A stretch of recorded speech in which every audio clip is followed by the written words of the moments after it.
Hi friend, today I will discuss about mRNA processing का topic है जो पॉलीएडिनाइजेशन के बारे में आज हम बात करेंगे। लास्ट वीडियो में हमने 5' कैपिंग के बारे में बात की थी।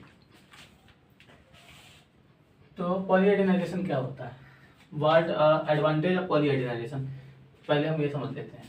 तो जैसे हमारे जो डीएनए का ट्रांसक्रिप्शन होता है, ट्रांसक्रिप्शन के बाद जो mRNA बनता है, तो 5' कैपिंग से हमारा क्या होता है, 5' एंड जो होता है वो एक्सोन्यूक्लियस जो एंजाइम होते हैं उनके द्वारा उनसे प्रोटेक्ट कर लेता है, ठीक है।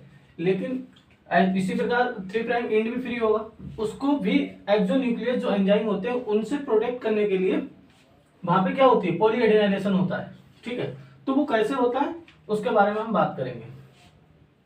जो आरएनए पॉलीमरेज एंजाइम होता है उसके पास दो, एक होती है सीटीडी टेल, जिसे ये होती है सीटीडी टेल, सीटीडी टेल, ठीक है। इस पे दो प्रोटीन कॉम्प्लेक्स प्रेजेंट होते हैं, सीएसटीएफ एंड सीपीएसएफ। सीएसटीएफ बोलते हैं क्लीवेज स्टिमुलेटिंग फैक्टर। ये एक सीक्वेंस होता है। अब जैसे पॉलीएडिनाइजेशन का एक सिग्नल होता है जहां पे ये प्रेजेंट होता है, उस वो सिग्नल होता है ए यू ए। ये सिग्नल होता है, ये यहाँ पे प्रेजेंट होता है और ये एक कॉम्प्लेक्स रिकॉग्नाइज करता है। सीएसटीएफ और सीपीएसएफ के द्वारा रिकॉग्नाइज किया जाता है। सीपीएसएफ होता है वो इस पे बाइंड करता है, बट क्लीवेज स्टिमुलेटिंग फैक्टर होता है वो दूसरे सीक्वेंस पे बाइंड करता है। और उसी के साथ यहाँ पे ग्रीन कलर से जो डॉट दिखाया गया है ये होते हैं cleavage factor, cleavage factor 1 and 2। जो क्लीवेज फैक्टर होते हैं वो क्लीवेज करते हैं, ठीक है। अब सीएसटीएफ जहां पे बाइंड होगा वहां पे क्लीवेज फैक्टर सेकंड बाइंड होगा, और जो हमारा सीपीएसएफ जो कॉम्प्लेक्स है वो हमारा बाइंड करता है इस सिग्नल पे जो पॉली ए सिग्नल होता है, ठीक है। पॉली ए सिग्नल होता है। अब यहाँ पे क्या कर देगा, ये क्लीवेज जब यहाँ पे हो जाएगा इसका, ठीक है, तो सीएसटीएफ क्या होगा, रिमूव हो जाएगा और क्लीवेज फैक्टर जो होंगे, क्लीवेज फैक्टर 1 एंड 2, ये भी यहाँ से रिमूव हो जाएंगे।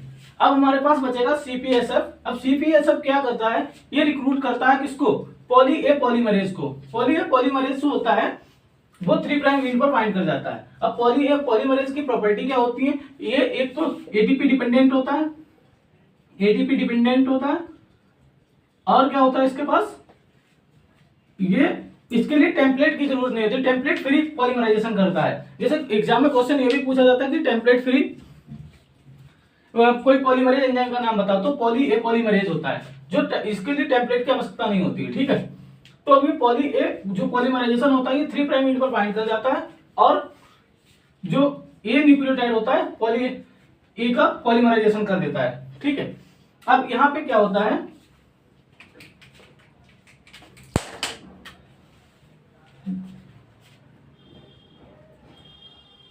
ये तो हमारा सीपीएसएफ कॉम्प्लेक्स बाइंड होगा, ठीक है। सीपीएस कॉम्प्लेक्स जो होता है क्लीवेज या पॉलीएडिनाइजेशन सिंथेसिस फैक्टर होता है, जो मतलब स्टिमुलेट करता है इसको, इसके लिए पॉली ए टेल के लिए, ठीक है।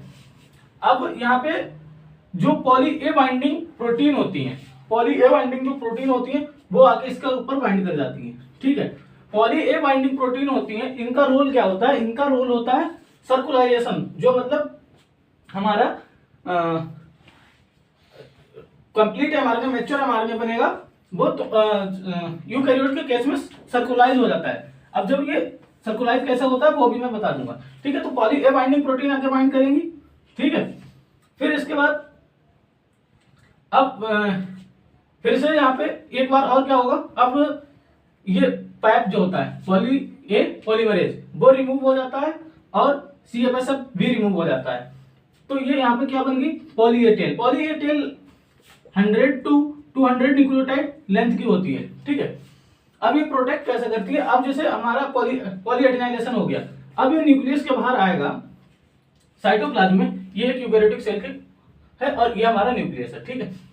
तो यहाँ पे अभी साइटोप्लाज्म में जब आएगा तो क्या होता है, ये कैसे प्रोटेक्ट करता है, मान लो एक्सोन्यूक्लियस कट करेंगे, एडिनाइजेशन को कट करेंगे, एडेनिन न्यूक्लियोटाइड को कट करेंगे, फिर भी हमारे उस सीक्वेंस तक नहीं पहुंच पाएगा। इसलिए पॉलीएडिनाइजेशन 200 या 200 न्यूक्लियोटाइड बहुत क्योंकि ये जो ट्रांसक्रिप्शन प्रोसेस बहुत फास्ट प्रोसेस होती है, ठीक है। तो उतनी जल्दी जब तक अगर इनको कट करेंगे एक्सोन्यूक्लियस, तब तक ये अपने मेन सोर्स तक नहीं पहुंच पाएगा, तब तक डीएनए को एमआरएनए को डिग्रेड नहीं कर पाएगा, ठीक है। लेकिन दूसरी तरह से ये भी होता है कि जैसे ही हमारा ये साइटोस उसमें पहुंचेगा, ये सर्कुलाइजेशन भी होता है इसका, ठीक है। तो क्या होगा, ये कैसे सर्कुलाइज हो जाएगा, ये 5 प्राइम कैप होती है, 5 प्राइम कैप और पॉली ए बाइंडिंग प्रोटीन होती है, ठीक है। ये आपस में सर्कुलाइज भी हो जाती हैं, ठीक है। और सर्कुलाइज जिससे क्या होता है, अगर सर्कुलाइज जैसे हो जाएगा एमआरएनए हमारा, अब एक्सोन्यूक्लियस कहाँ पे कट करते हैं, उसके लिए फ्री टर्मिनल एंड चाहिए, लेकिन अब तो हमारा ये फ्री नहीं रहा एंड, तो क्या होगा, इसका डिग्रेडेशन या इसको कट नहीं कर पाएगा। तो इस प्रकार पॉलीएडेनाइलेशन इसमें भी हेल्प करती है, ठीक है। यहां से समझ आ गया, ये हमारी पॉलीएडेनाइलेशन थी। इसके बाद अब मैं नेक्स्ट वीडियो में बात करूंगा स्प्लाइसिंग के बारे में।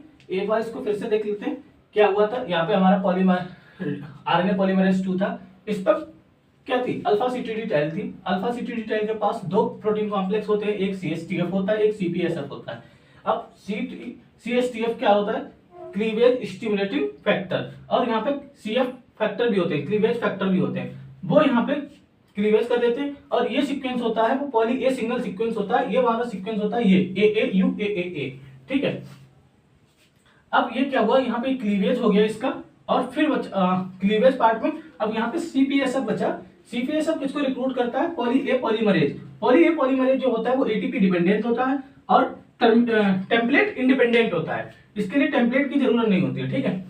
फिर poly A binding protein bind करती है। पॉली ए बाइंडिंग प्रोटीन जो होती है वो हमारा सर्कुलाइजेशन में हेल्प करती है।